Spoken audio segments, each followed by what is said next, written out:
Pendant très longtemps, on nous a rebattu les oreilles avec des forces ayant des noms divers et variés,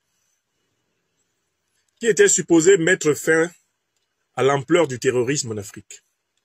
On les a appelés MIMA, MINUSMA, Barkhane, G5, Épervier, etc., etc. Mais ce que nous avons observé, notamment en Afrique de l'Ouest, c'est que malgré la présence de toutes ces forces, le terrorisme s'est métastasé dans toute la sous-région. Pour qu'un coup d'arrêt soit donné à l'expansion du terrorisme, il a fallu l'émergence à la tête du Mali, du Burkina Faso et du Niger de dirigeants qui changent la doctrine de lutte antiterroriste sur un point essentiel. Ce point essentiel est connu, c'est qu'on ne peut pas combattre le terrorisme en se faisant aider par les puissances qui l'ont installé. C'est une contradiction dans les termes. Qui est responsable de l'invasion terroriste du Sahel? C'est important qu'on le sache. Et il y a quelqu'un qui l'a dit d'une manière très claire. Et je voudrais qu'on l'écoute. C'est le président, aujourd'hui défunt, Idriss Déby Itno, le père de l'actuel président tchadien. J'aimerais qu'on lui donne un peu la parole pour qu'il nous dise qui est responsable de la déstabilisation du continent africain. Comme ça, on va savoir face à qui il a fallu se dresser pour réduire l'impact du terrorisme. J'ai retrouvé une déclaration du président Idriss Déby, père. Elle a lieu lors du Forum international de la paix au Sénégal à Dakar, qui s'est tenu les 15 et 16 décembre 2014. Le père Déby était encore vivant et il est important que vous sachiez ce qu'il a dit.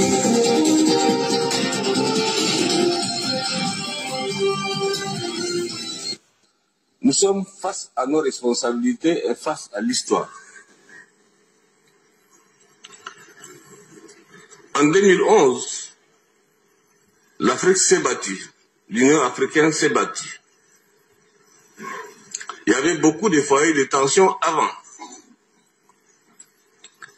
Mais beaucoup de ces foyers de tension ont trouvé des solutions à l'africaine par les Africains.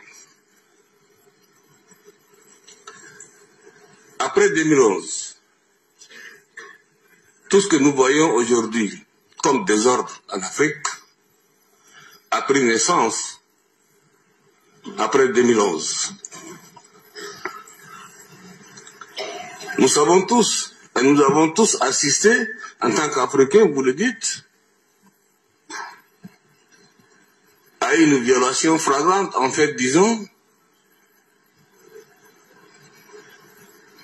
l'un des, je dirais, aspects le plus important,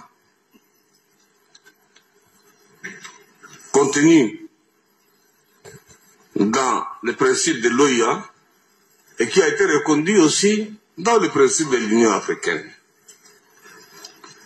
L'intangibilité des territoires hérités de la colonisation, c'est un principe sacré. On ne nous a pas demandé, nos amis européens, occidentaux, quand ils ont attaqué la Libye. Non plus, ils ne nous ont pas demandé, aujourd'hui les gens meurent, quand ils ont divisé le Soudan en deux. Regardons aujourd'hui les foyers de tension en Afrique. En Somalie, le meilleur qu'on a fait une intervention et on s'est retiré rapidement. Le désordre s'est installé.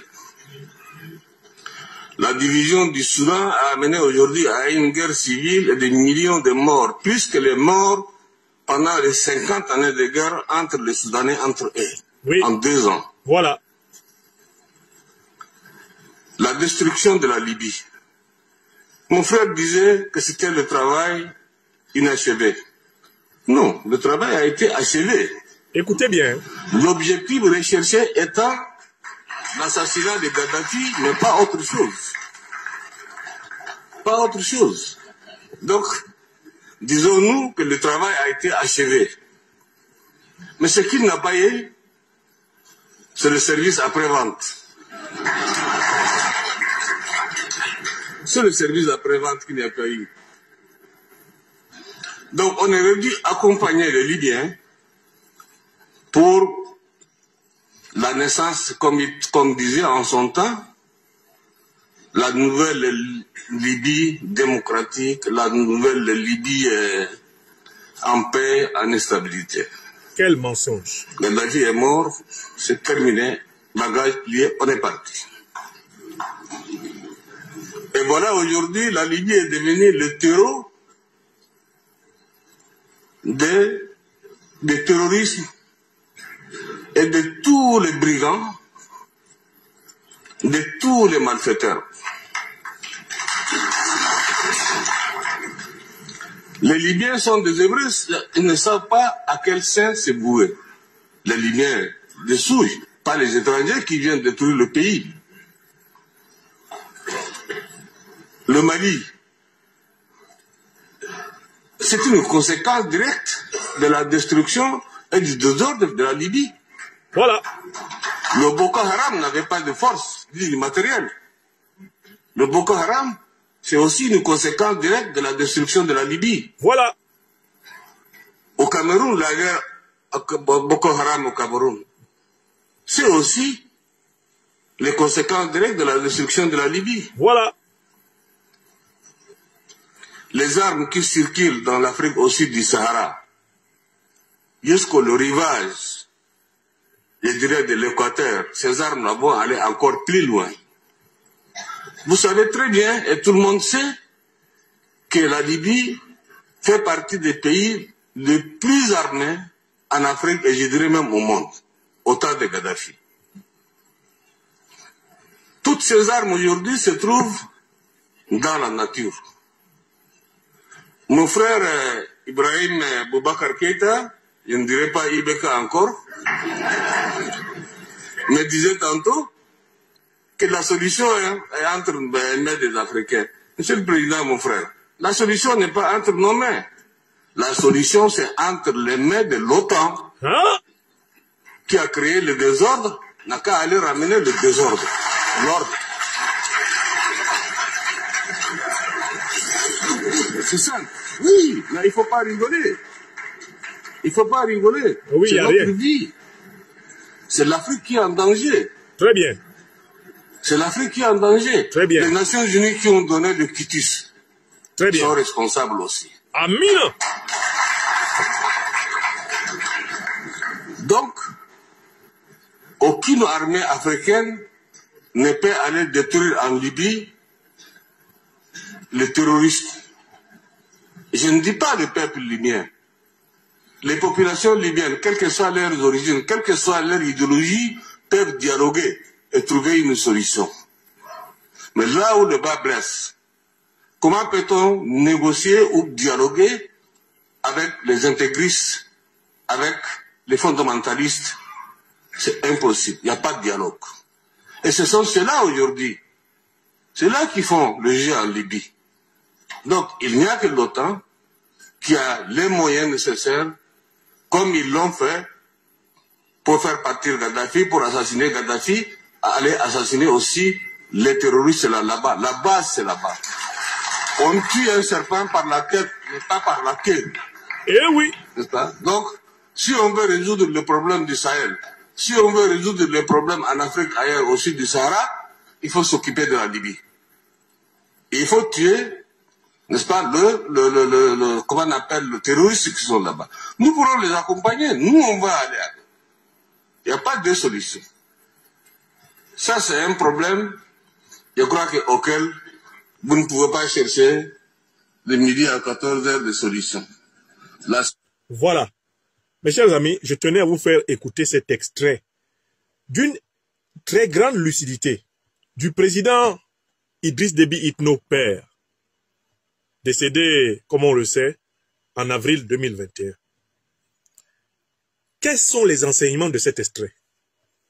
Le chef de l'État tchadien d'alors, au forum de Dakar, des 15-16 décembre 2014, indique qui est responsable de la déstabilisation de l'Afrique. Et il a cité 2 organisations qui sont responsables. La première, c'est l'OTAN, et la deuxième, c'est l'ONU. Ça, c'est la première information que le président tchadien donne en Mondovision. De 2.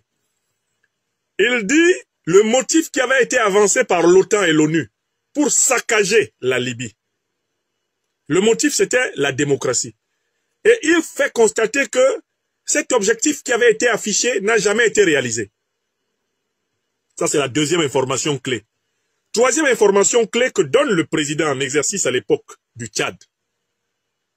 L'OTAN et l'ONU ont agi d'une manière qui a favorisé les groupes terroristes de l'État islamique et d'Al-Qaïda. Il cite notamment Boko Haram qui est un démembrement d'Al-Qaïda et même parfois de l'État islamique. Ce sont l'OTAN et l'ONU, en saccageant la Libye, en assassinant Kadhafi, qui ont permis que Al-Qaïda et l'État islamique se servent en armes, attaquent le Sahel et foncent maintenant vers l'Équateur, c'est-à-dire le Cameroun, la République centrafricaine, le Congo, bientôt le Gabon, l'Angola, le Mozambique, la République démocratique du Congo et consorts. Troisième information. Mais dans cette analyse du président Idriss Déby Itno, père, on voit bien qu'il y a quelque chose qui manquait encore. Puisqu'il pensait que l'OTAN pouvait réparer le dégât qu'elle avait causé. Que l'OTAN pouvait mettre fin aux dégâts qu'elle avait causés. Parce qu'il reproche à l'OTAN de n'avoir pas mis en place un service après-vente. Après la violation flagrante du droit international, l'OTAN aurait dû venir désarmer ces terroristes et les vaincre. C'est là que le raisonnement du président Idriss Déby Itno pêche. Mais il était déjà d'une très grande lucidité en 2014 par rapport à beaucoup d'entre nous sur cette affaire. Son raisonnement pêche parce que ce qu'il ne semble pas avoir compris dans les propos qu'il tient, c'est que l'OTAN a tué Kadhafi pour que justement Al-Qaïda soit armé. Et l'OTAN a armé Al-Qaïda justement pour que le Sahel soit déstabilisé, que le golfe de Guinée soit déstabilisé, que toute l'Afrique soit déstabilisée. L'État islamique et Al-Qaïda n'ont pas été armés par accident. C'est pas arrivé involontairement. Il ne s'agit pas en quelque sorte d'une conséquence non désirée. Non, c'était ce qui était voulu. Or, le père Idriss Déby Itno se comporte comme si l'OTAN s'était retrouvé devant une conséquence qui n'avait pas été désirée parce que tout d'un coup les choses ont dérapé, sont les terroristes qui ont contrôlé la situation. En fait, en 2014, le président Idriss Déby Itno ne possède pas nécessairement l'information suffisante sur les conditions de naissance des 2 principales organisations terroristes. Al-Qaïda a été créé dans les années 80 par les renseignements généraux américains pour combattre les soviétiques en Afghanistan. Et quant à l'État islamique, l'actuel président américain, Donald Trump, a été très clair pour nous dire qui a créé l'État islamique. Donnons-lui la parole. Donnons la parole à Donald Trump pour qu'il nous dise qui a créé l'État islamique. Trump. Qui a créé l'État islamique? C'est une tradition avant l'élection présidentielle américaine. Juste avant le scrutin, les candidats à la Maison-Blanche se retrouvent à New York pour un dîner de gala qui leur donne l'occasion de rire des autres et d'eux-mêmes. Ce dîner organisé par le diocèse de New York a eu lieu il y a quelques heures maintenant. Le candidat républicain a essayé de faire de l'humour, mais écoutez, ça n'a visiblement pas trop marché auprès de l'Assemblée. Hillary pense qu'il est vital de tromper le peuple en adoptant une politique en public tout en mettant en œuvre une toute autre politique en privé. Tout va bien, Hillary. Je ne sais pas contre qui ils sont en colère, vous ou moi. Par exemple, elle est là ce soir en public, faisant semblant de ne pas détester les catholiques. Voilà, l'Assemblée catholique de ce dîner de gala, visiblement circonspecte. C'est pas celle-là. Qu'en est-il dit? Excusez-moi. État islamique. État islamique. Voilà, hop. Je vais vous trouver celle que je cherchais et qui n'est pas passée. Voilà, hop, c'est celle-ci. Aux États-Unis, Donald Trump ne recule devant rien pour tenter de discréditer son adversaire dans la course à la Maison-Blanche. Distancé dans les sondages, le candidat républicain a affirmé qu'Hillary Clinton, ex-secrétaire d'État entre 2009 et 2013, avait contribué à faire naître l'organisation terroriste État islamique. Il l'a dit lors d'un meeting en Floride. Notre gouvernement est à l'origine du groupe État islamique. Pour moi, le président Obama et Hillary Clinton sont les fondateurs de l'État islamique. En fait, Hillary Clinton pourrait se voir remettre une distinction. Vous savez, comme on dit chez les sportifs, le trophée du meilleur joueur. Eh bien, le groupe État islamique pourrait lui décerner une telle récompense. ISIS will hand her the most valuable player award. L'équipe d'Hillary Clinton a dénoncé les propos de Trump tout en pointant du doigt l'inexpérience du candidat républicain sur les questions internationales. Bon, je m'arrête juste là. Donc, en fait, aux États-Unis, celui qui est actuellement le président avait publiquement accusé, il y a plusieurs années, Hillary Clinton et Obama d'être derrière la création de l'État islamique. Alors, donc, en 2014, quand le président Idriss Déby Itno parle, il n'a pas une parfaite connaissance du fait que ces organisations terroristes qui affichent des motifs religieux sont en fait des sociétés de mercenaires qui travaillent pour les intérêts des puissances impérialistes. Et que quand on a détruit la Libye et qu'on a assassiné Kadhafi, c'était pour que l'État islamique et Al-Qaïda récupèrent les armes. Et pour qu'avec ces armes, ils attaquent le Sahel, ils attaquent l'Afrique, afin que la recolonisation militaire, économique, la recolonisation impérialiste et néocolonialiste de l'Afrique ait lieu. C'est le seul point dans l'intervention d'Idriss Déby Itno qui, en effet, n'est pas à la hauteur de l'information scientifique que nous avons aujourd'hui. Mais pour le reste, on comprend aujourd'hui pourquoi il a été éliminé, rétrospectivement. Ce type avait dit trop de vérité. Il y avait trop de vérité dans son corps. En tant que chef d'État, il était considéré par ses parrains qui l'ont imposé à la tête du Tchad comme étant devenu dangereux. Et parce qu'il disait, désormais, son exaspération devant l'instrumentalisation des Africains contre les intérêts de l'Afrique. Donc, avec cette intervention du président Idriss Déby Itno, on sait qui déstabilise l'Afrique. Ce sont les terroristes qui sont armés par les puissances impérialistes otaniennes qui déstabilisent l'Afrique. Mais à partir du moment où vous avez cette connaissance, et que vous vous appelez Assimi Goïta, aujourd'hui général d'armée, président de la transition du Mali, vous vous appelez Ibrahim Traoré, capitaine d'armée, président du Faso, vous vous appelez Abdourahmane Tiani, général de brigade d'armée, et président du Niger, vous ne pouvez pas dire que vous allez combattre les terroristes dans votre pays en vous appuyant sur les puissances qui les ont parrainés. Ça n'a aucun sens. Et si le terrorisme était en train de se répandre inexorablement en Afrique, parce que la plupart des pays africains combattaient le terrorisme sous la tutelle des puissances impérialistes qui ont installé le terrorisme. Il a donc fallu couper igname, pour utiliser une expression ivoirienne. Il a fallu combattre le terrorisme sans s'associer aux puissances qui l'ont facilité, qui l'ont installé, qui l'ont armé, qui l'ont soutenu et qui l'ont financé. C'est dans ce contexte qu'est née l'Alliance des États du Sahel. Et la force conjointe de 5000 hommes, qui a été annoncée par le général de corps d'armée, Salif Oumodi, ministre d'État, ministre de la Défense de la République du Niger, ces 5000 hommes sont la matérialisation de la volonté de lever une puissance militaire africaine au service de la sécurité de la totalité du peuple africain. Voilà la première signification. Ces 5000 hommes sont la première puissance militaire africaine unifiée et opérationnelle que nous connaîtrons dans ce 21e siècle. Jamais on n'a eu une puissance militaire aussi unifiée et opérationnelle que celle que nous allons avoir. Même l'ECOMOG, qui avait été tenté en Afrique de l'Ouest, n'a pas le pouvoir d'action, le pouvoir d'intervention, l'amplitude et la flexibilité que va avoir cette force. Il faut la voir comme une réponse vigoureuse au plan de déstabilisation de l'Afrique par l'OTAN et ses suppôts, les organisations terroristes. C'est vraiment la réponse. C'est-à-dire que les trois armées qui composent la Confédération de l'Alliance des États du Sahel sont en train de créer une armée qui sera une véritable forteresse, qui sera une véritable muraille aux portes de l'Afrique noire. C'est un enjeu extraordinaire. Pourquoi les autres formations militaires esquissées par les Africains n'ont-elles pas marché? Mais parce que les organisations qui ont créé ces formations militaires étaient sous le contrôle des puissances néocoloniales et impérialistes. Si la fameuse force en attente de la moribonde CEDEAO n'a jamais fonctionné, c'est parce que la CEDEAO n'est pas maîtresse d'elle-même. Et qu'en fait, les tuteurs néocolons et impérialistes de la CEDEAO n'ont jamais voulu qu'elle soit une puissance.